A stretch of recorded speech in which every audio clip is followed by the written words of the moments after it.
All right, well, hello and greetings to everyone. I know we can't all see each other, but I know many of you are there and glad to welcome you to tonight's softball coaching clinic.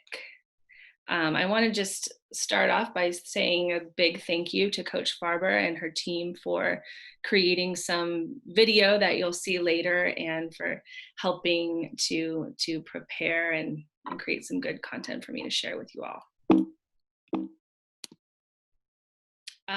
Just a quick introduction.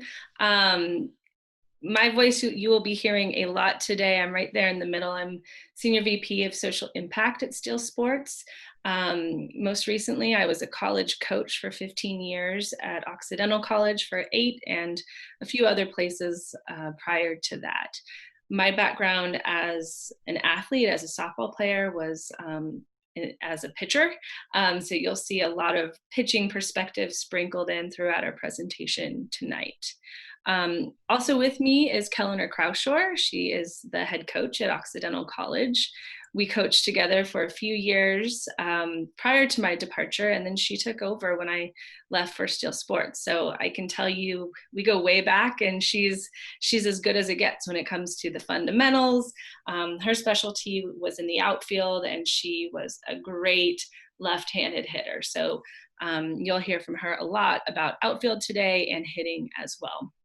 And last but not least, we are joined by Steve Jones, who is our Senior VP and focuses on the Steel Sports coaching system.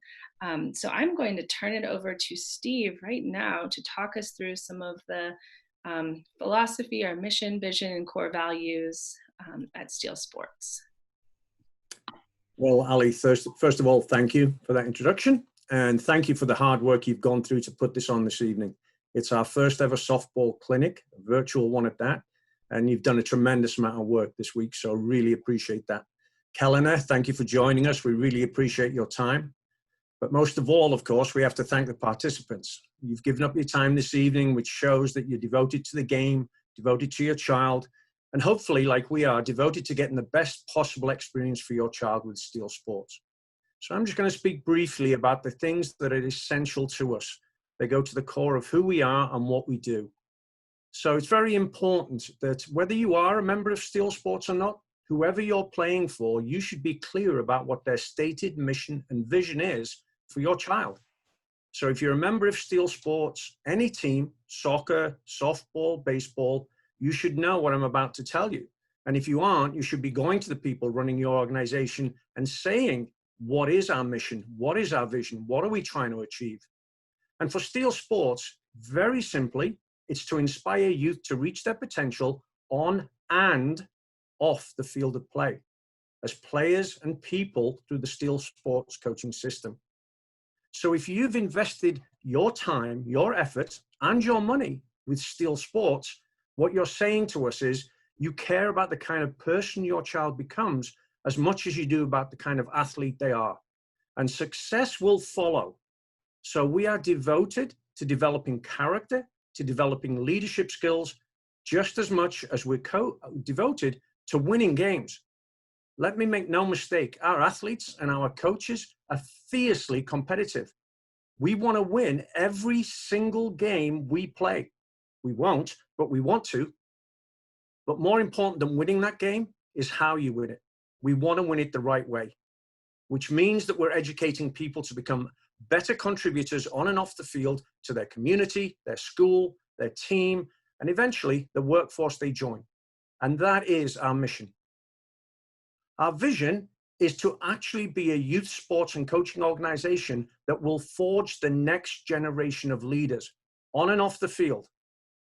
And let me explain that a lot of people claim that this is one of their major aims, but we have actually partnered with some very renowned educational specialists and one particular gentleman called Peter Mindell, who is in charge of a group of kids at a college to make sure that they have suitable leadership and character skills. That college he works at is West Point Academy. So he is responsible for developing the leadership and the character skills of those people who are going to lead our armed forces in the future. And we've worked with him for several months to develop a leadership program that your child at Steel Sports will go through. So all the young women on our sports teams, our softball teams, will be going through this leadership program with their coaches throughout the course of the year. And we will definitely focus on that development as much as their personal development and their athletic development. So we walk the walk. We invest our time and our money and our energy into developing programs that will develop young women who will become leaders, just like the two fine young women we've got presenting this evening in Kelliner and Ali. The next thing I'd like to talk to you about briefly is the Steel Sports core values. So Ali, if you could just push that slide on for me. These 4 words that you're going to see on the screen are very, very, very important to us. I can't stress how important. If you ask your child what the core values of their team is, I will say that 99% of Steel athletes are going to tell you teamwork, respect, integrity, and commitment. Our anagram of trick. And what's more important than the words is whenever I go and watch a team practice, I will withdraw kids. I'll tell them I'm going to do this before their practice starts.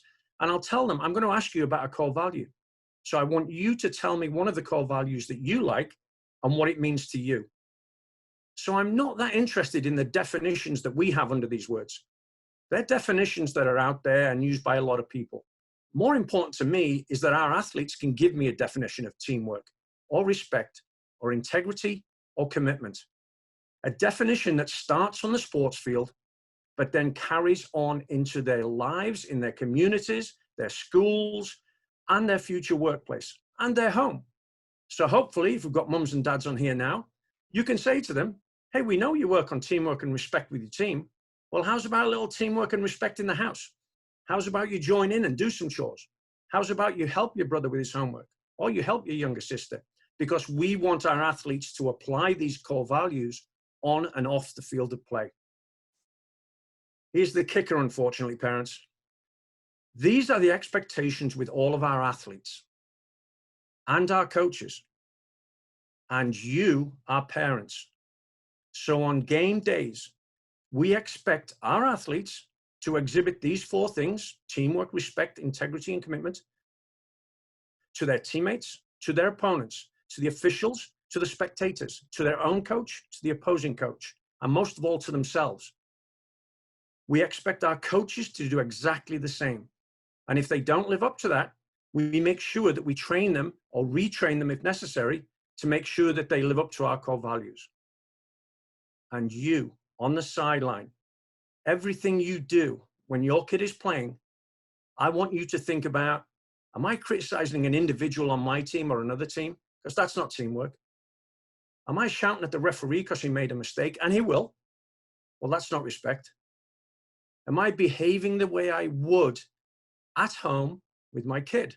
Or am I behaving the way I would if I was at a recital and my kids fluffed the lines? Would I jump up in the middle and tell them what the answer was? So the integrity that we want you to display is what you would do, which is the right thing always. And finally, commitment. And whenever I get an opportunity to speak to parents, I've got to talk to them about this. You are committed to watch and enjoy your child play sports. So I am giving you permission. Yes, I'm giving you permission to say the following after your child has played. Just 5 words. I loved watching you play. Say that, get in the car, and don't speak again until your kid speaks to you. Let them think about what they've done in the game. Let them ruminate about the mistakes they've made. Let them come to you, and then they'll value what you have to tell them. And if you can't say, I loved watching you play, which there were times when I couldn't say that to my daughters, don't say anything at all. Don't say anything.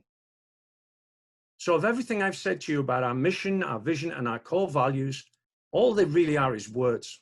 That's all I'm saying. And none of them mean anything unless we all exhibit them through the 2 things at the bottom. Your actions and your behaviors on the sideline at a game will seriously impact whether or not your kid enjoys it. So think about teamwork, think about respect, integrity, and commitment. Think about how you can model those for your children, like our coaches try to, so that they learn them and they learn what they mean. But please, always bear in mind, They mean nothing unless your actions and behaviors back those up. So I thank you for your time this evening, listening to me rabbit on a little. Now on to the much more important people in the program. I'll hand it back to Ali. Thank you, Steve. Much appreciated. Okay, so we are going to dive into drills. Some of my favorite stuff from coaching the game of softball. So everything we're going to share with you tonight are dynamic drills for team practices primarily. Every drill is fast-paced. Every drill is involving the entire team. Try to involve everyone when possible. Even if there's a kid on the sideline that can't participate in the drill for one reason or another, verbal participation counts, and you'll see communication is woven into every drill that we'll be sharing with you tonight. We want to balance fundamental work with drills that challenge speed and efficiency. So never just practicing a glove angle, for instance, if you're working on the infield. We're also practicing footwork and the exchange and throws, and you'll see a lot of listening and thinking as well. So every part of every drill has a purpose, and I challenge you as coaches and as parent coaches to help your athletes be committed to the details. I'm just going to share with you a message from my college coach, Tom Gray, who very gently beat this into our heads at every single practice, that when the body is under pressure, it will revert to what is most comfortable. So if you train your athletes to establish good fundamentals, they will then be best equipped to execute under pressure. So that's kind of the idea behind all the drills that we're sharing with you tonight. So starting with throwing drills, and this first drill may be our most complicated of the night. So bear with me, and Kelliner, go ahead and unmute yourself and chime in as needed. So I would encourage you to not look too closely at the screen right now. Just let me walk you through this, take in the information, and then I think it will all make sense. So this drill is called throw in advance. And I'm going to tell you, it is not follow your throw. It is not around the horn, and it is probably not something you have ever done in the game of softball before. But going back to the name, it is all about throwing and all about advancing. And it is actually pretty simple once you get past my very complicated description here. So the players will be throwing the ball to a location I will tell you in a moment. And after you throw the ball, you will run to the next base in the same direction as you would run in a ball game. So home to first, first to second, second to third, third to home. So you'll see on my field here, I've got X's. Those are our players. We've got one player in front of each base, and we've got a line of players behind each base. So the ball is going to start at home. And this player right here will throw the ball to 2. That's where we're going to start every single time, home to 2. When this player throws the ball to 2, she's going to run to first base. And then she's going to run through first base and around into the back of the line. The player at 2 will then throw to first base, because you will always throw the ball to the base where the runner who threw to you is running. I know that sounds really complicated. So again, we're starting the ball at home. Home throws to 2, and she runs to first base. Then 2 throws to 1. This runner at 2 will run to third base, and so the person at first base will run to 3. So I'm going to talk through it a little bit faster, and you can watch our Steel athletes demo it for us.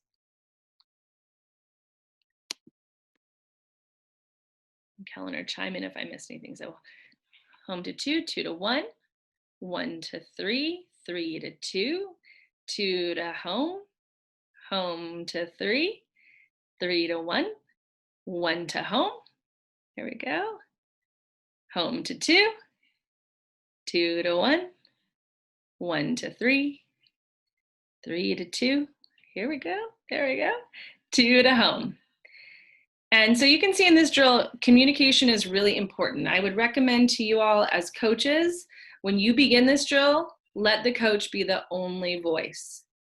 Once your players start to understand better what the drill is all about and what the order is and how to do it, then have them chime in with you. But when you're first getting started, oops, I'm going way ahead of myself. Sorry, everybody. But when you're first getting started as the coach, be the only voice. You can do this for a certain period of time. If you say, we're going to do this for 10 minutes, you can give your team challenges and say, I want you to go 50 perfect throws in a row, which would be extremely ambitious. I'll just tell you, with my college teams, we always started at 21. It's just a magic number for me with softball. That's how many outs you need to get in a game. Or you can also say, we'll just do this until it looks really good. That works. Or you can focus on the communication aspect and tell your players, we'll do this until every single person is communicating at the same time. So there are a number of ways to do that. Kelliner, anything to add there?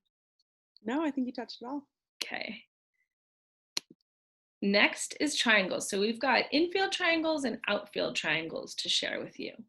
So you see my diagrams here. You'll have your players set up about 10 yards apart. It doesn't need to be much more than that. They don't need to be very far apart at all. And so they will roll a ball to each other. They'll field the ball. They'll throw it to the next person.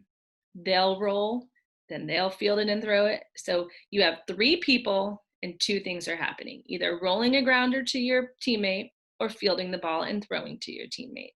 So everyone will get plenty of reps. So in the first one on the bottom left, you see in the middle, I'm going to talk you through that one because it's kind of the most simple. So you can see A rolls to B, B fields the ball and throws to C, C then rolls to A fields the ball and throws to B, and you just repeat and repeat and repeat. You want to emphasize good footwork. You want to emphasize good glove angles, proper grip, taking the ball out of your glove. You'll see a lot of young softball players kind of flipping the ball out, and the faster you go, the harder it is to do that. You want to take the ball out of your glove. And you want your players to be as aggressive as possible in order to get to the ball as quickly as possible. And that's where this triangle can help with that. So if you see players running on a straight line and barely getting to the ball, that's fine. But if they're going way outside of the perimeter of the triangle and they're taking a long time to get to the ball, maybe that increases their range, but we're working a little bit more on quickness here. So you want to encourage them to take aggressive angles. Even if that means they miss sometimes, have a big bucket of balls ready for them. So if they miss, just toss them another ball. Glove hand side, the diagram's pretty complicated here, but it's the same idea. You're always throwing from A to B to C to A to B to C. And so you're rolling it to the glove hand side. So A is rolling to B's glove hand side. B receives the ball and then gives a little toss to C. C then rolls to A, and we repeat. Backhands, and the backhands are the video that I'm going to show you in a moment, but you can do it one of 2 ways. You can either continue the clockwise direction and your athletes will have a bit of a farther throw, or you can go counterclockwise and they can work on their flips, which is the video I will share with you now. And these are our Team Steel athletes. And they're a little bit far apart, you can see, but they're rolling backhands and they're working on their flip. Rolling a backhand, working on their flip. And so if you're a little bit closer together, you should only be able to take a couple of steps to the ball. You want to see your athletes challenging each other to have to reach for the ball. There should be a lot of good communication. And they'll have a very good bead of sweat going by the end of this. And then I'm going to turn it over to you, Kelliner, to talk us through some outfield triangles. Yes, great. Outfield. I love outfield. I think that you're literally the last line of defense. So obviously you need a lot of care and attention out there. Developing strong outfielders, I think, could help in making or breaking games. Sometimes people don't pay enough attention. They just throw people out there and say, go catch a ball. But I think that we can dive deeper into how to properly approach the outfield. I love this drill personally, and I do this with our kids at Oxy because it's simple yet effective. What's going to happen is you'll have, I used balls here because I didn't have cones, so you can use balls, cones, something for visual effect, whatever is at your disposal. You'll have a cone set up for you as the coach, kind of on the foul line, wherever you are. And as you can see, I started at one ball and then had the other ball kind of behind me at an angle. So it creates that little triangle effect for you. And what this works on is so many things. It works on efficient first steps and working drop steps, getting at a good angle to the ball, reading a ground ball. This grass was really thick, so having to read that ball, slow it down, proper form coming through it, especially when it did decide to stop. And then, cutting off a ball in the gap. So like I said, a whole lot of things into one drill. So with that triangle, your kids will set up at one ball. You'll roll the ball as they're breaking towards that drop step. And let me just watch it happen real quick. So yeah, so they'll get around the ball and come through it, fielding it, cleanly. And if they bobble it, that's okay. It happens in a game. We work with it and we pick it up cleanly and make a good throw. I then move the ball forward to work the backhand because you got to be able to cover all of the gaps. And so you just, again, move that ball forward, give the visual of where to go for your drop step, break over there and field the ball and make a strong throw. If someone can't participate for any reason, they could always be your receiver standing next to you and receiving a throw. And they can always just give that positive feedback of, they're working hard out there and positive feedback of they're doing it correctly, or, hey, keep going, because I was huffing and puffing after doing it a few times. So it's definitely going to get the heart rate up. It's a lot for one person. And if you have a group of 6, 7, 8, 9, they will still be huffing and puffing too, because it's a quick, very fast-paced drill. Yeah. And I like this drill because you can do it anywhere. You can do it inside. It doesn't have to be so spread out as a lot of times people think outfield needs to be. Mm-hmm. Okay, 2-hitter drill. This is a drill that I don't have video for. These next two, actually, I don't have video for, but I think that's okay. I'm just going to talk you through it a little bit, and I hope that you can take these as sort of defensive nuggets to bring to your teams down the road. So with the 2-hitter drill, you've got a coach on the third base side and a coach on the first base side. The third base side coach will be hitting to the right side of the infield, and the first base coach will be hitting to the left side of the infield. So this is a way to get as many grounders as possible in a short amount of time. Lots of physical reps without a ton of thought or strategy. So it's a great, if your players have had a lot of rest, they're coming off a big break, it's a great way to get a ton of reps in for your kids. They'll be expected to make good throws to all bases. And there's a lot going on in these drills, so communication will be really important to kind of get a hold of all these moving parts. So we have 5 rounds of the drill, and the coaches will kind of keep the pace. So go as fast as your players are able to keep up. And so I'm going to just talk you through each round. So round 1, this coach over here on the first base side will hit to third base, and third base will throw to first. The third base side coach will hit to second base, who will throw to the shortstop at second base, as if you were going to turn a double play. The second round, our first base coach will hit to shortstop, who will throw to the second baseman at second base. And our third base coach will hit to our first baseman, who will throw to third base. Now you can ask your players to stretch or put down a tag. You definitely want your middles working on footwork to turn a double play here. Our third round, our first base coach will hit to shortstop. Shortstop will go to 1. Our third base coach will hit to second base, which is totally unrealistic. But what I like to do here is hit some bloopers, maybe a line drive shot, maybe something that gets your second baseman running over here into no man's land and trying to double off somebody at third or something like that. Get creative, but it is an opportunity for your second baseman to stretch out their throws a little bit. In the fourth round, this one requires coaches to be really heads up. So in the fourth round, our first base coach will hit to third base, and our third baseman will throw to our second baseman at 2, as if turning a double play. Our third base coach will hit to our first baseman, who will throw to our shortstop at second base, as if turning a double play. So it's really up to the coaches here to hit the ball when you see your middle infielder receive the throw at second base. That's kind of your cue. And just encourage your athletes to catch and throw and get out of the way. And you can also let your middle infielders kind of park over by the base so they're not having to run too much. The last round, round 5, your first base coach will be hitting the ball anywhere onto the left side of the field. And your third baseman and your shortstop will work together, communicate, dive, whatever they need to do to make an imaginary out at third base. Your third base coach will hit the ball anywhere on the right side of the infield, and your first baseman and second baseman will need to communicate to get an out at 1. Anything you'd like to add, Kelliner? Nope, that was perfect.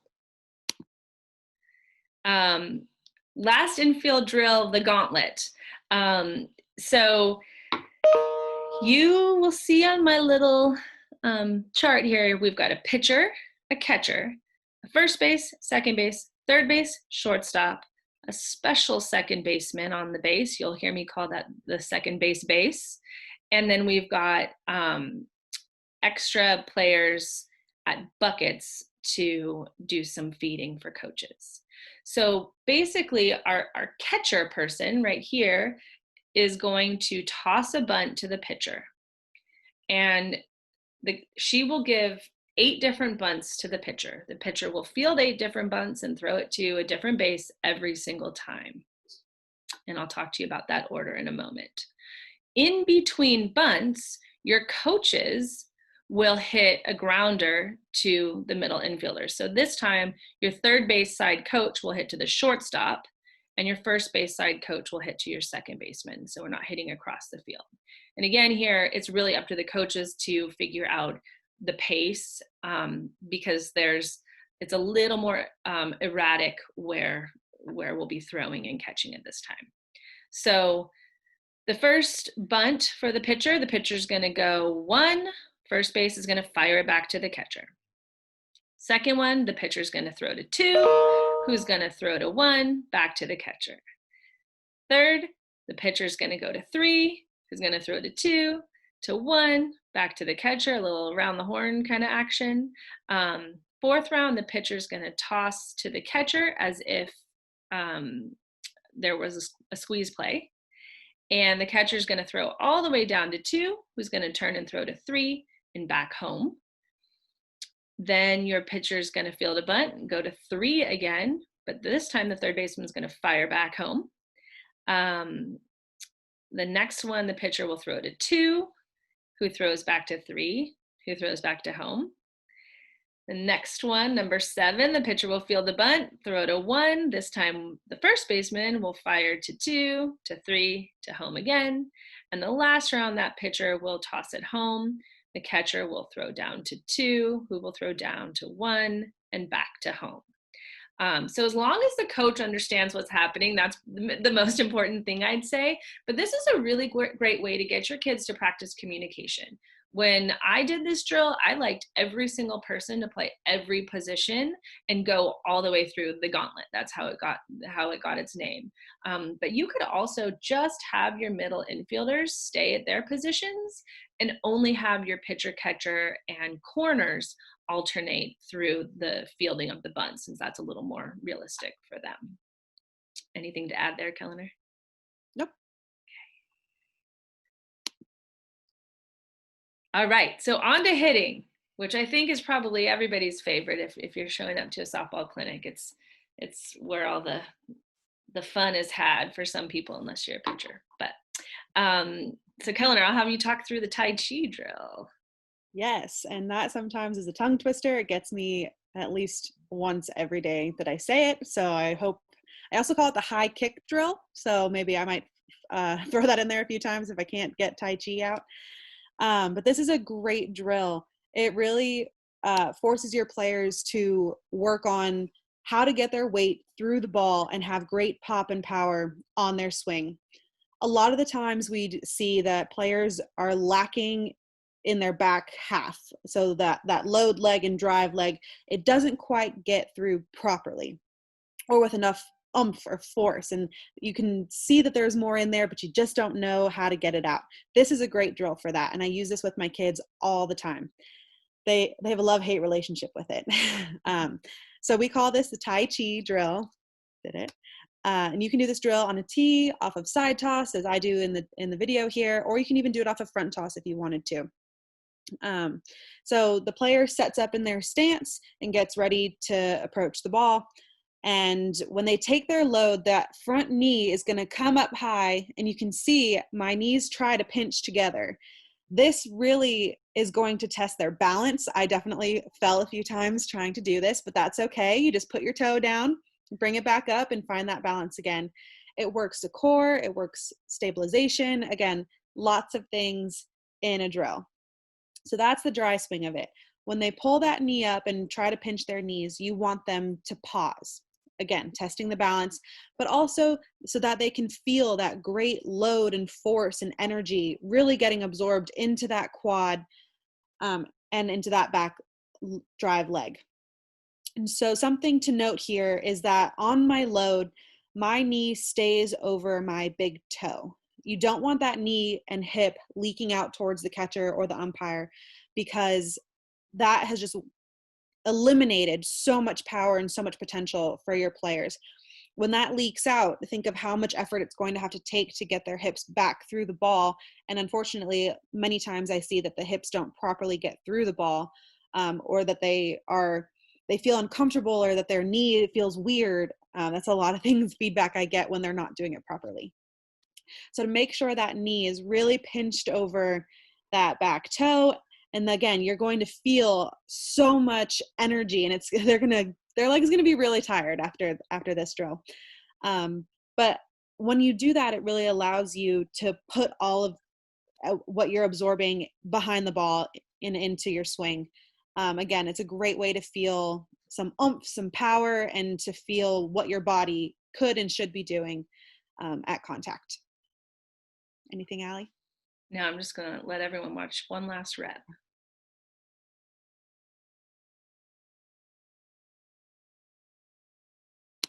Cool. All right, on to the bucket drill. Yes. Love this drill. Yeah, this is another great drill. I love it. I think it's really amazing for understanding, again, how to get your body and your back half effectively through the ball and driving instead of sitting and spinning, which I think a lot of people see. As a kid and growing up, I was constantly told, squish the bug, turn that foot, squish the bug. And unfortunately, I think what that has created is that sort of spinning down effect and kind of drilling yourself like a top into the ground. So what this is going to help do is eliminate that. And my new phrase, instead of squish the bug, is drive your hips through the ball. And so instead of thinking sit down and rotate and spin, you're thinking drive and force and power. And so as you can see, I have a bucket, and this I would say to do off of a tee or side toss. I would not do, actually, yeah, you could do this off a front toss as well if you wanted to. And so you'll put that bucket 2 to 3 inches behind your player's back foot. And as you can see, I am taking my normal load and my normal swing. It doesn't have to be the Tai Chi high kick anymore. That is an incorrect drill. And so I tried to show you both. So if you do it correctly or incorrectly, sorry, their heel will spin out and they will kick that bucket.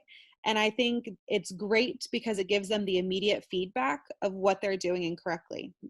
I'm big on immediate feedback. I'm big on feeling the difference, because a lot of times the players, when they can't feel it, it doesn't it makes it harder for them to buy into what you want them to do. If they can feel what you want them to do, if they can feel the difference, you get a lot more buy-in, and it's just easier, for everyone. If you can feel it, you can fix it. Exactly. Yes. That's a great phrase. I'm going to steal that. My pitching coach used to say that. Perfect. Okay, so shall I show some video of you? Sure. Okay, talk through it. Yeah, so with the drill, a bucket 2 to 3 inches behind that back foot, and as that hip comes through, and as I'm coming through my swing, you'll see I get close to the bucket, but I don't ever kick it. And that's the point, is you want it to be just close enough to push you, but not so much that you're completely altering your swing and lunging forward. Make sure you swing at good pitches. Again, if you do it incorrectly, you will kick and you'll feel that bucket move behind you. And, it's really effective. I have my kids do it off of the tee to start, especially so that way they can feel and don't have to think so much of another person and, the ball moving towards them. And then you can graduate into the side toss or front toss. Mm-hmm. Awesome.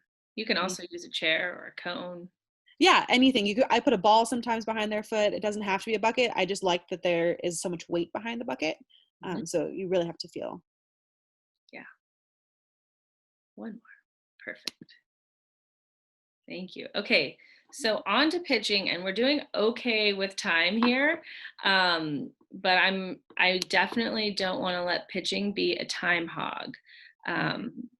So anything I touch on as we're talking about pitching, we can come back to later for our Q&A time. We will have plenty of time for Q&A. So I'm not going to get too far into the weeds when it comes to pitching fundamentals, mechanics, spin, grip, that sort of thing, because that would be like a 4-hour softball clinic. But you can certainly ask questions later on. I just chose a few of the key elements of each pitch that I think you might want to do. And forgive that old lady pitcher in the video. I have no idea who she is. So my 2 drills for fastballs are really focused on getting the legs going, and sort of like Kelliner focused on with hitting, especially that back leg. So the first drill is balance points, and you'll see I'm on one foot. I've got my left foot out in front of me. Although I look like a lefty here, that's just my bad camera skills.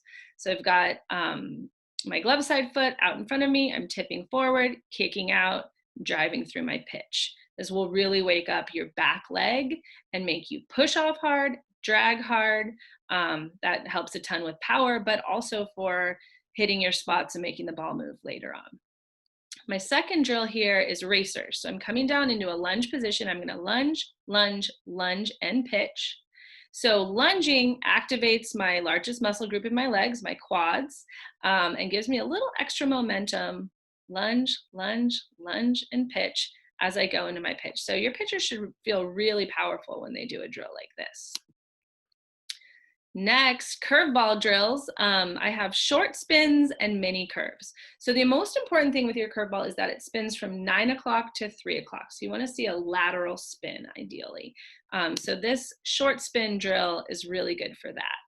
My first one is bad, and I want you to watch that because you'll see how my hand kind of dips too low and I'm not really able to fully cut across.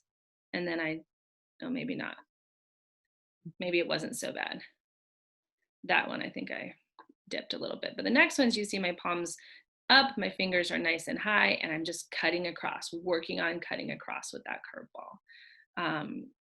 Mini curves, you will step 1 foot forward and 1 step forward from the pitcher's plate and 1 step to your throwing hand side. So the opposite direction of where your ball is going to end up. If you're a right-handed pitcher, you want the ball to end up toward the left-handed batter's box, right on the corner of the plate, of course. So you're creating a larger space that your ball has to travel laterally. And so you're just throwing it from a slightly closer range. There's my bad one. My fingers dipped down. I couldn't spin that ball. It didn't move at all. So I'm stepping forward, 1 step to my throwing hand side, and I'm throwing my pitch. And I'm keeping my palm up, cutting across the ball, finishing tight to my left hip, my glove hand hip. I think one more here. This is a really good drill for pitchers who might have trouble making their curveball move. When you're at closer range, it forces your arm to stay really close to your body and allows you to spin the ball a bit better. Okay, rise ball drills. I've got 3 drills for you here. Backward spins, forward spins, and under the knee. The important thing about a rise ball, when you release the ball, you want to have your palm up, your fingers pointing away from your body, so you're able to cut under the ball and get some 12-6 backspin. You'll also see a lot of pitchers with bullet spin, and that's okay. That's doable, but ideally you want backspin. So you can see here, starting with my fingers out, palm up, snapping the ball back. My thumb is pointing toward my catcher behind me. And then my catcher is going to go back toward home plate. Home plate's over here. And I'm doing the same drill, and it's actually more difficult when you're doing forward spin. So I'm cutting under the ball. I've got no momentum to help me. I'm forced to isolate my fingers and my forearm. Finishing with my thumb up every time, my knuckles somewhere around the front of my face or my chest.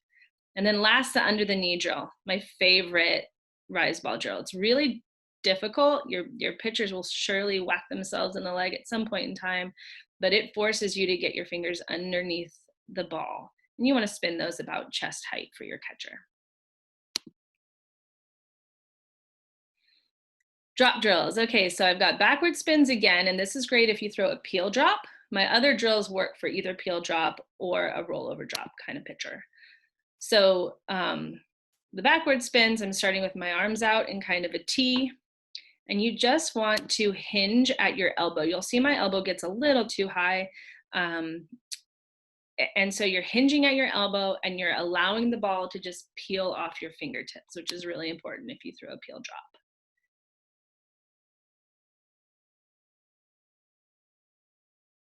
And then my catcher will go back to home plate. And so for forward spins, I'm going to snap the ball over my head. So I'm starting in the same position, again, just hinging at my elbow, snapping the ball over my head. This drill is just for feel, to feel your fingers getting on top of the ball and have a hard snap on top of it. Last 2 types of 1-foot slammer. So you're slamming the ball just in front of your big toe, and you're working on having a sharp snap down. The first ones I did were for a peel drop, and then the second ones I'm doing are if you throw a rollover drop. Either works, whatever works for your pitcher. Usually pitchers are partial to one versus the other. And then you can also do 1-foot slammers that you throw in the air to your catcher. So I'm going to show you a couple of those. So with the regular 1-foot slammers, you're still on 1 foot, but you're going to have a normal release point. You're going to just work on spinning the ball to your catcher about waist high. These don't need to move. They just need to spin. I like the 1-foot drill for drops because you can see my weight's a little bit more on my front side because you don't want to lean back at all for drops. You want to be slightly forward of center. So the 1-foot's great for that. 2 more pitches and we'll be on the home stretch. Okay, so screwball. So screwball was my best pitch. It's my cup of tea. I love it. These are my 2 favorite drills. The most important thing about your release point when you throw a screwball is that your fingers should be pointing down to the ground, and you're going to rotate your thumb out, almost like you're turning a doorknob, but beware of that line with pitchers. It can be kind of touchy. So fingers are pointing down and you're rotating your thumb out. So that's why I start on the ground and then I just snap the ball to my catcher. I'm getting my thumb out at the end. I like to keep my elbow as close to my body as possible. And then last is cheater screws, my all-time favorite drill in the entire universe. So I'm gonna step 1 step forward from the pitcher's plate again, and then 1 step to my glove hand side. So again, I'm creating more space that I want the ball to travel laterally. But the weird thing I'm gonna do here is my right leg is gonna cross over my left leg before I stride into my pitch. Pitchers are gonna look at you like you're nuts if you ask them to do this drill, but it's great for getting that back hip out of the way and creating space for your hand to come through. So I'm taking one step forward, one step to my glove hand side, crossing over, big pivot, and pitch. You can see I'm even leaning a little bit. It's okay to lean a little bit on your screwball, not too much. One step forward, one step to the side, crossing over, big pivot. So it's really good for creating an angle for your screwball to go inside on right-handed hitters. All right, change-ups. Got a few drills for you here. No matter what kind of changeup you throw, these drills should be pretty helpful. I throw through a backhand changeup, so that's what I did for the video. So for under the table snaps, use your glove like a table and snap that ball under the table. Emphasize to your pitchers to accelerate through release, to throw it hard, to snap it hard. I know that a changeup is meant to be slower, but you need to sell that pitch. That's the most important thing about throwing a changeup. So really ingrain in your pitchers that they need to throw the ball hard. This next drill is circle snaps. So I'm just kind of mimicking my circle, making sure my fingers are back, and then snapping it under the table once again. It helps to try to keep your hand low at release, because then you can still throw it hard and you're not going to throw that changeup way up high in the air. Now I'm going to do alternating changeup. So I'm going to throw a changeup, I'm going to walk up, and then I'm going to snap it to my catcher. So there's my changeup, and I don't have much room to walk here, so I didn't walk that much, but your pitchers can just keep walking through the pitch. One more here. Throw the pitch and walk a little bit, and then snap it under your glove. It's just good practice for muscle memory. It's also good practice for helping your pitchers kind of stay fluid and loose when they throw this pitch. Last is distance changeup. So I'm throwing this from about 48 feet, and I'm just kind of walking through it. The idea is to really get those legs going when you throw your changeup. Your legs will help you sell your changeup, but also will help you locate your changeup. That one was a little bit high. So really encourage your pitchers, use your legs, throw the ball hard, sell it, sell it, sell it when they're throwing a changeup.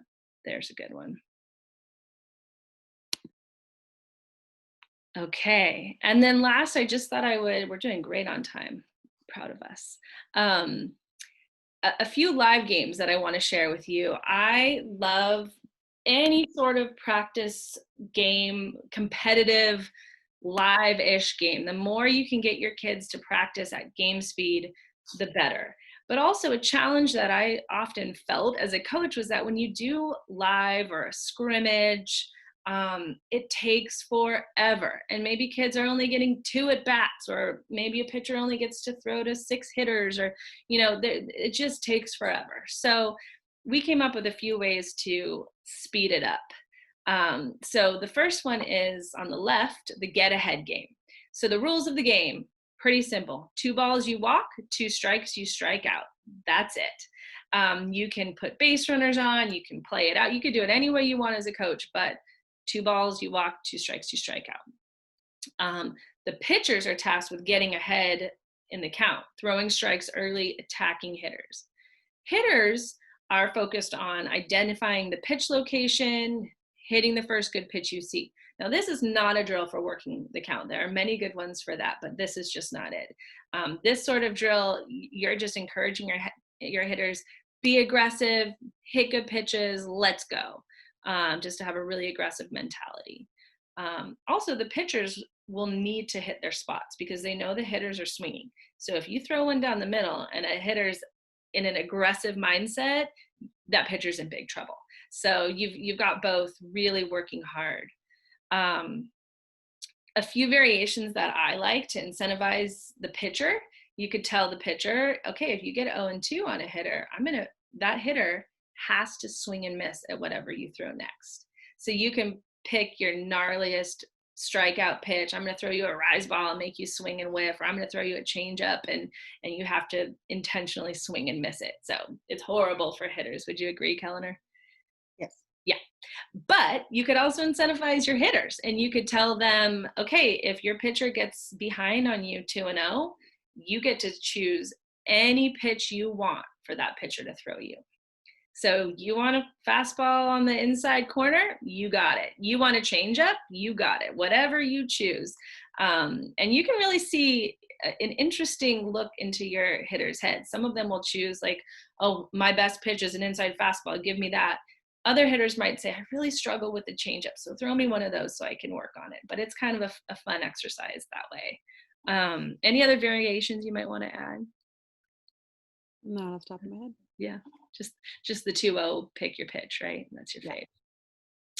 Right. The other live games I love are controlled scrimmages, and you can do this so many ways. So I just listed some of my favorite variations. So you can, as a coach, you can choose the situation. Maybe you choose runner on 2 all day, and you're just working on balls in the gaps, hitting behind that runner, moving over, whatever it takes. You can even tell your players you can bunt, you can swing away, whatever it takes to score that runner from 2. Not that a bunt would do that, but you know what I mean. They can be as creative as they'd like. You can do something where the situation changes every inning. You can even do one thing I loved. I created a cube, and on every surface of the cube there was a different situation. And so the hitter would go up, roll the dice, and if it landed on bases loaded, nobody out, okay, I'm up. Or 0-2, bases loaded, bottom of the 7th, something like that. So you can really get creative and put some pressure on hitters. Another thing I liked, we called it the 3-team scram. So you would break your team up into three teams, and they would each get a turn on offense, defense, and as a base runner. Each team would get points for runs scored. So your hitters want to hit, your defense wants to play defense, and your base runners really want to score. And so you would rotate every 3 outs, just like a ball game, but you would go from hitting to defense to base running to hitting. 21 outs is fun for a defensive scrimmage. The coach hits with different scenarios for each of 7 innings. You've got to get 3 outs an inning, 21 outs. And you can do that where you tell your team you've got to get 21 outs in a row, or we start over every time. You could tell your team just 21 outs total, like a ball game. You could shake it up any way you want. One thing with that I love to add in is the opportunity for pickups. So if you tell your team you've got to get 21 outs, 21 in a row, no errors, no mental errors, no physical errors, just 21 perfect, but I will give you a pickup opportunity. So if I'm playing shortstop and we're, in the 6th inning, we're almost there, I bobble the ball, I make an error, my teammates can pick me up.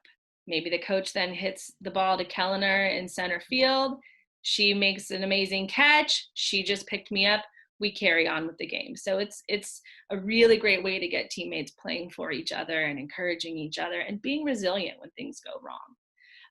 And then last, a really fun one, the front toss scrimmage. You can have 2 teams, but the coach or somebody throws front toss, and you just let the hitters go to town. And that's always a really fun, offensive-minded game. Anything to add there, Kelliner?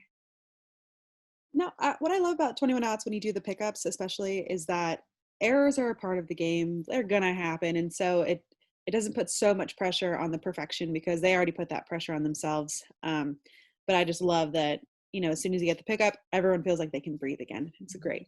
Yeah. It's great to practice that, backing each other up. Mm-hmm. Okay. My final thoughts for you before we go into Q&A, and we're right on schedule, so I'm just going to continue to mentally high-five myself for that. My final thoughts that I'd like to share with you. 1, the journey is the destination. That's something that my dad has said to me since I was a little kid playing sports, and driving in the car, the good chats we'd have, the fun encounters on the way to a game or on the way home, or the random national park you might visit in the middle of Tennessee after a tournament that you never thought you ever wanted to go to, but you just went there. That's all part of the journey, and that is actually the best part of the journey. The time that you're going to spend with your families. If you're a parent coaching or a coach parenting when your kids are in your care, that's the best part. So I would encourage you to embrace those road trips, those rain delays, those dinners after a game, and really enjoy that time with your kids, whether they're your children or your players. Trust and embrace the process over outcomes. Like Kelliner said, failure happens, and it happens often. And just to touch on what Steve Jones mentioned before, it's on us as coaches to model that trust and that embracing of the process. When we see a kid practice the same thing and mess it up 10 times in a row, and on try number 11, they get it, that's when we should go ballistic, because they just were so relentless, and they worked and they worked and they worked and they got it. But also, as coaches, we see kids do great things all week in practice and then get in the game and something goes wrong, the game doesn't go our way. And there are certainly times when you need to show passion and even frustration as a coach. But if you go back to that process and focusing on that for your kids, they'll learn more from it. Praise effort and create safe spaces for growth. Encourage your kids to stretch themselves at practice so far that they fail often, and celebrate that effort and celebrate that resilience. If you've got a kid who is taking such an aggressive angle for a ground ball that they miss it the first 5 tries, and then all of a sudden they get that ball, all of a sudden their range has expanded. So that's a growth opportunity. But the other bit is when you have players in a game, maybe an outfielder per se, who's approaching a fly ball in the gap. If their mindset is, I'm going for this, I'm going all out, I'm going to just put it all out there, they're much more likely to catch the ball. If you've got that outfielder that's thinking, ooh, I don't want to drop it. Ooh, if I miss this ball, it's going to go against my fielding percentage. Ooh, if they're hesitant in any way, they are not playing the game to their fullest potential. So really encourage your players to challenge themselves to fail in practice and then trust themselves to go all out in games. Always get the Slurpee or something else that maybe isn't loaded with high fructose corn syrup. Smoothie perhaps. But if in your family you always go for ice cream after a tournament, or you always FaceTime with grandma to tell her how you did, or if it's just that pat on the back, or maybe as a coach you high five every kid before they leave the field. I know our coaches meet with the entire team and parents after games. Whatever your tradition is on the best of days should also be your tradition on the worst of days. In my family, my dad and I loved a good cherry Coke Slurpee, and so that's what we did on the good days and the bad days. And that's your chance for your athletes, whether they're your children or just your athletes, to celebrate their accomplishments, to reflect on challenges. It's a chance for you as a coach or parent to encourage a neutral mindset, right? If you wait, as Steve Jones mentioned, for your kid to bring up the game or something that happened in the game or something they're thinking about, then that conversation can just go anywhere if you let your kids lead the way on that. But whatever your tradition is, always get the Slurpee. Last, be a big picture coach. And I just want to emphasize that we as coaches can really never know what our athletes are carrying with them to the field on any given day. It might be a joy, a success. It might be a great disappointment, something they're really sad about, sickness, pain, frustration, an A on a test, an F on a test. And there's no way to know when they arrive. So I would encourage you, ask your players, how are you today? Or if you notice a player that you're thinking, gosh, she looks lackluster today. She looks tired. She's not hustling. What's going on over there? Best way to get to the answer is to say, how are you? Are you okay? and let your athletes go from there. I think as coaches, we are always or often the first contact points to find out when you bombed a test, or your friend said something mean to you, or you stubbed your toe on the way to practice. So if we can be a great sounding board and a good listener and somebody supportive for those athletes, that will benefit them so very much. And with that in mind, I wanted to share a quote that my friend Brian Newhall, who is the head men's basketball coach at Occidental College, I saw he posted this on Facebook earlier today, so I had to add it into our slide. And the quote says, "The interesting thing about coaching is that you have to trouble the comfortable and comfort the troubled." And I thought that just packaged up coaching in a nutshell. And I think it's really good advice from an Australian coach, I think former politician Rick Charlesworth. So with that, we are going to roll into our Q&A session. And I will also, you can see my contact info is below. I want you to know that whatever your coaching network was before you joined us today for our softball clinic, it has grown by at least 2, 3, including Steve Jones. And so you can contact us. I would so encourage you to reach out if you have questions, or if you wanted to talk through some of the video that we kind of hustled through today. But I would love to hear what you're doing with your teams and answer any questions that you have. So if you'd like to join us live, I'm going to just tell you the game plan. So you can add to the chat for the whole group to see, or you can send a chat question directly to me, and we'll just field them as we go. So I hope you all help me with some really good stuff. If I can get back to Zoom, which I'm sure I can. Yes, I can. All right.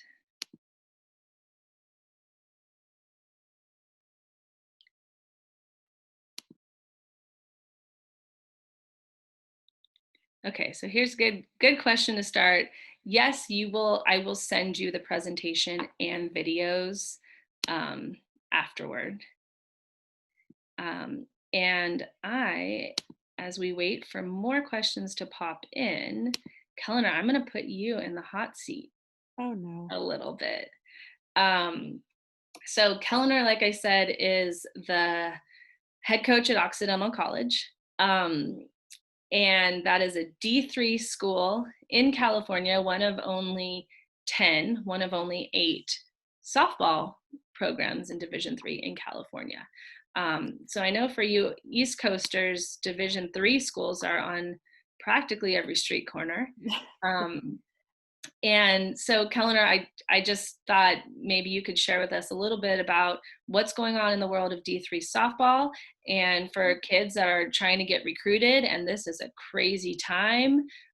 What can you tell us? Well, it's definitely been a challenging time, and a time of adapting and stretching to see how much I can adapt. In D3 right now, obviously all the fall sports were canceled or pushed back to potentially the spring. And so what that does now for everyone else is it pushes the winter sports into the unknown. And then fall sports will start in the spring before the spring sports even start. And then the spring sports can start thinking about starting, which was a tongue twister to try and just say. There's a lot of uncertainty. My team is very concerned because obviously having our season cut down last spring was just gut-wrenching and heartbreaking, and so they don't want to go through that again at all. But there's lots of talks of how to come back, and fingers crossed that we will. Recruiting is a whole new beast because usually every weekend of the summer and during most weeks I'm out at the ball field for 12 hours and recruiting and talking to people and trying to get as many kids to come to Oxy as I can. But this year it was all video. It was all virtual. It was, send me videos. It was a lot of emailing, a lot of phone calls. Luckily for me, D1s weren't allowed to have people on campus. They had their dead period extended to January 1st now. And so what that does is it leaves the pool a lot bigger for me of talent and everything like that. Unfortunately, I know that puts a lot of pressure on the kids, and I do feel horribly for them. They are kind of panicking, and I can tell. But it's a lot of sending videos, a lot of just extra communication and extra effort on both parts to, invest time into researching the kid or researching the school to make sure that it is a good fit for you. Because with all of this, I do feel that there are some people who might be making a decision, in haste and because they're scared. And, I'm interested to see the transfer pool in a couple of years. I think it's going to be bigger, unfortunately. But so just making sure you're making a calm decision, talking to your parents, talking to your coaches. I think that is going to be the best, way to get through this challenging time. Thank you. That's some good stuff. Thanks. Oh, here we go. What age do you recommend expanding the number of pitches or types of pitches a pitcher throws? More specifically, the screw and pitches that put more stress on the elbow and arm. That is such a great question. So thank you to Claire. This is a little bit tough because every pitcher wants to throw every pitch and wants to be so creative and wants to throw 80 miles an hour. And, pitchers are, I think, aspirational by nature. And that's a good thing. But I think it's really important that proper fundamentals are in place before you expand how many pitches you throw. My coach, who was a little bit on the hard-nosed side, always said, well, you can move on when you can throw 10 out of 10 in a row perfectly, which is pretty hard. But I will tell you, when he put the pressure on me, I actually did it one time. And I was terrified, but I did it. Only terrified because he was kind of an intense guy, but a teddy bear as well. So I would say when you as the coach or as the parent can watch your pitcher consistently hit their spots, consistently make the ball spin the right way, then they can expand to another pitch. I would, maybe just do one new one at a time until that's mastered, so that you're not dividing up the time you spend in practice, 5 different ways. After a fastball, you've got to learn a changeup. You've got to change speeds. That's top priority as you expand as a pitcher. But also watch for some fundamental issues. So like screwball, for instance, I mentioned, that was my favorite pitch. It's not for everyone, and it's definitely one that can put a lot of strain on your elbow if you don't throw it right. So if you work with a pitching coach, ask them questions about fundamentals and what they think will help keep your arm safe. The other thing that I think is often overlooked with pitchers, and Kelliner, I love your term circle princess. Don't be a circle princess. Be an athlete. Get your pitchers fielding grounders, hitting, running. Be a well-rounded athlete, because when you specialize too early as a pitcher, you'll find that your left side is dominated by your right side. You're all uneven. Maybe you're not as coordinated as you should be. So I think it's really important that pitchers focus on athleticism as well. So I hope, Claire, that answers your question. But if you have a follow-up, feel free to throw it in there.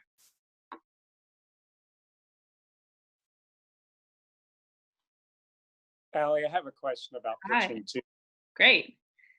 I consider myself somewhat knowledgeable on some other aspects of the game, but am certainly learning as I go with pitching.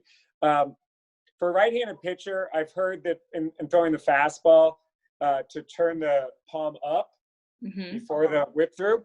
And I've noticed that some of my daughter's teammates do not do that. Is that an important adjustment? It's not on the top of my priority list, and I'll tell you why. Most pitchers are either kind of naturally inclined to come with their, so if my catcher's over here, so I'm turned sideways about to throw my pitch, most pitchers are either inclined to approach release, palm out, so that's here, or palm down, which is what you're talking about. But it's really difficult to get a pitcher who's palm out to become palm down, and vice versa.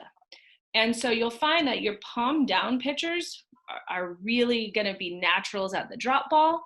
Your palm out pitchers are going to be more natural with the screwball.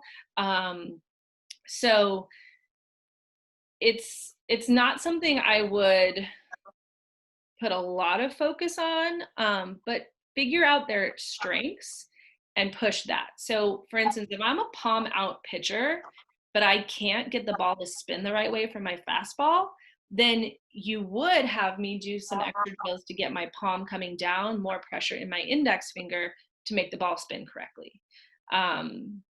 So little tweaks like that, but I found the palm out versus palm down to be a losing battle if you try to completely change it. Okay, one little follow-up question about a particular pitcher who is a palm down girl. And you say that often leads to a good drop ball. I would guess that that's a peel drop. Either one. I actually threw both because neither of mine were that good. And so on any given day, I had to have something.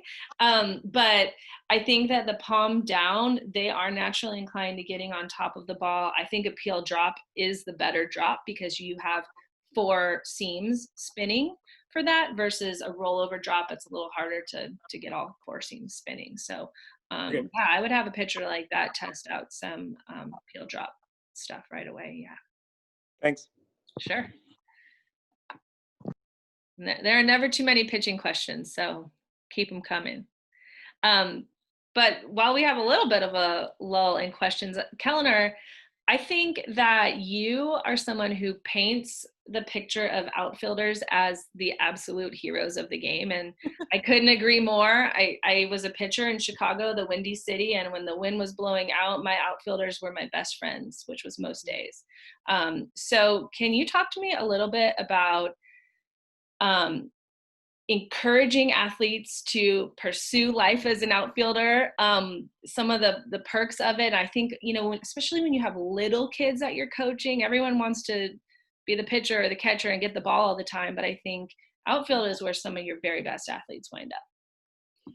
Yeah, I think a lot of it starts from parents and coaches, from not just sticking someone out there saying, oh, just go to the outfield. You have to make it seem like a place of excitement, a place of growth, a place that that the best players go to. You want to create a sense of wonder with outfield and a sense of excitement for them. And I think once that starts to happen, that it'll trickle down to the kids really embracing it and wanting to do it themselves. When I go to the outfield, I have the biggest smile on my face. My coach used to say I was like a lab out there, a Labrador. It was my happy place. I looked like I was just having the greatest time. So I think that having that approach and having that sense of fun with outfield is definitely going to be something that the kids will embrace. And, it is a lot of cardio, especially for my kids some days, but they have learned to embrace those days, and, they love it. And so I think just, definitely pushing that it is a great place to be. And it's somewhere, when everyone's trying to flock to pitcher and catcher, say, hey, I want some outfielders. I want some people to come out here with me. That I think is going to help, spread some people out and have them try something that they might not know that they're really great at. Yeah. Nice. While I've got you on the spot, we missed somebody really important in our game, and those are the slappers. And so can you maybe speak to identifying kids to be slappers, transitioning them into slapping, and maybe your top 3 most important skills that a slapper must have? Ooh, that's a lot to unpack. Wow, I'll have to think for a second. I think obviously everyone wants their fast kids to be slappers. Your quicker ones, the ones who are, I would say, like really struggling to get the full swing and catch up to pitching, they might want to start thinking about slapping, because slapping is it can be a smaller swing game. It can be bunting. It can be a chop slap, which is kind of like a half swing. You don't really get through extension and finish your swing off. Or you can have the power slap even. Slapping, I think, it's difficult to transition from right hand, obviously, to left hand because, the strength of your eyes and seeing the pitcher from the different side is, if you can switch them over sooner, obviously that's going to be better. But, having a lefty who is really fast and, is just making decent contact, not really a big power hitter, just a contact kind of gap hitter. I think that is going to be someone who is going to really thrive potentially as a slapper. Big notes for slapping are the footwork. So making sure that, I build my hitters, my slappers like a tree. We start from the ground up. So I really start with the feet, and then I move up to the hips and the hands and the head, and everything like that. So making sure that their feet are, one, staying inside the box and moving through the ball towards shortstop, but instead of running off towards first. A lot of times I see players pulling off, trying to run towards first before they've even made contact. And I said, you can be the fastest kid in the world, but if I throw you outside, you're not going to touch it, and you can be as fast as you want to the bench. So I get kind of tough on my kids, but if you are the fastest kid in the world, stay in that box, drive that ball over the shortstop's head, and then get a double, triple out of it, maybe, who knows? So making sure that the knees and feet are still pointing, towards shortstop or in between pitcher, shortstop. Sorry, I'm visualizing. Yeah. And, it's keeping you in the box and keeping that front shoulder in. And I think another big thing with slapping is it's just like your approach with pitching, master one portion of it before you try to do another. You can't be a power slapper, chop slapper, bunter, and power hitter. Mm-hmm. I mean, you can, but you really want to master one. So I'd master the soft slap and then move on to a power slap. And then, obviously bunting is going to be really important for you, and then move on to hitting. Mm-hmm. I think that kind of touches on our question from Kendall. Can you add to that slap question? So what age would slapping and bunting be added into the strategy arsenal? And I think it depends on the kid, right? If you've got a natural lefty, continue to work on their swing away, but you can start to dip into the soft slap first and then the power slap. And then, like you said, with a righty who maybe doesn't show as much potential at being more of a power hitter, or who has speed as well, would you say the best kind of way to explore that transition would just be, for fun in the cage? Hey, every day in the cage, at the end, we're going to do a few reps on the left side. Yeah. Regarding age, I don't know. What do you think? Age, obviously, I would say I would say the earlier the better, but it's hard to put an actual number on it. I would say, beginning of high school would be probably an ideal time, because they're really starting to develop more and get into the sport maybe a little bit more and get a little bit, it'll start to get a little bit serious later in high school. But the earlier in high school, trying that, like you said, switching over here and there. And I think too, another great way to introduce it to them is to have, if you're taking a few from the opposite side, just try bunting for a second. Like, hey, you right-handed hitter, just try bunting from the left side and let's see how it goes. And then Absolutely, yeah. And then, adding on layers of that.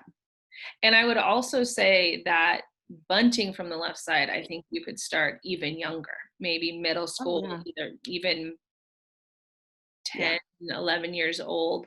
I think, the short game is such an important part of the game that you ought to add it in as early as you possibly can. And if you see your young slapper showing talent and interest at a younger age, certainly run with it. But yeah, glad we got to talk about slapping a little bit. Probably have time for one more if anybody's got it. Otherwise, not me. Yeah, right. Well, if another question pops up, I think we'll answer it. But I just wanted to say thank you again for everyone who attended tonight. Thank you to Coach Kelliner and to Steve Jones for joining me and just sharing such great perspective. I also want to say thank you to Alan, Kylie, and Nathan for helping me put this together. You all are just magicians, and I am so appreciative, and to Nicole Farber and her team for letting me test some of this out in practice and sending me your video. Much appreciated. And we do have time for one more question about body language as seen from a coach. Great question to end on, and I think I'll make sure I save time for you, Kelliner, because you have a lot of good stuff on this. But first of all, I think being authentic and being positive are just two really important things for college coaches to see. For us, that all starts with our core values and what we're teaching our kids at Steel Sports. But when I was out recruiting, and often Kelliner and I would be out recruiting together, we would watch the kid who just struck out to see what she would do back in the dugout. We'd also watch in between games, how are you approaching mom and dad? Are you the, hey mom, give me the Gatorade type of kid? Or are you the kid that says, thank you, mom, and looks their parents in the eye, looks their coaches in the eye? Back in pre-COVID times when we used to shake hands, that handshake was really important to me as a coach. Eye contact, I think, was certainly important then. It will be even more so now. Being a good communicator, even if that means you're not the loudest kid on the field. We often see that kid chirping in the dugout, super positive, very outgoing. That's impressive.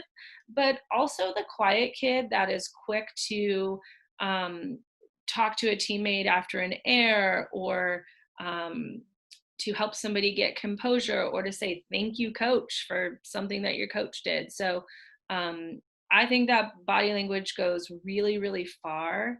And it's been my experience that when I think back to my first impression of the athletes I've coached, that has always been true for how they are when they arrive on campus. And I definitely was looking for special people more so than special athletes, people that I could trust and have a good conversation with, people that were respectful and kind to their teammates. Those were my favorite kids to coach. And so that was most important to me. But I'm gonna let you have the final word on that, Kelliner. Thank you. Yeah, definitely for me, and I tell recruits this all the time, that I'm looking for the intangibles. I can teach you how to field. I can teach you how to hit better. I cannot teach you how to be a good person. You know, I can try, but you know, at that stage of life, what they have ingrained in them is what's going to be. And so I look for the person who, after you make an error, after you make a few errors, or after you don't produce in a really big moment, how are you in the dugout? Are you the one that everyone runs away from? Are you allowing like the high fives, even though, you know, you're frustrated? Are you allowing coaches to talk to you? Are you absorbing what they're saying? You know, are you allowing people to try to help you? Or are you snapping and yelling and don't talk to me and slamming your helmet? It's not the helmet's fault. So, you know, how are you respecting the game? And that's what I'm huge on. I'm huge on respecting the game. Obviously, I love the game. I've played it so long, so I don't allow people to disrespect the game and want to play for me pretty much. So yeah, it's all about like your body language out there, especially for pitchers too, you know, keeping that composure, staying stoic, and really any position, especially after an error or anything like that. But it's my main thing that can make or break a kid. Absolutely. Yeah.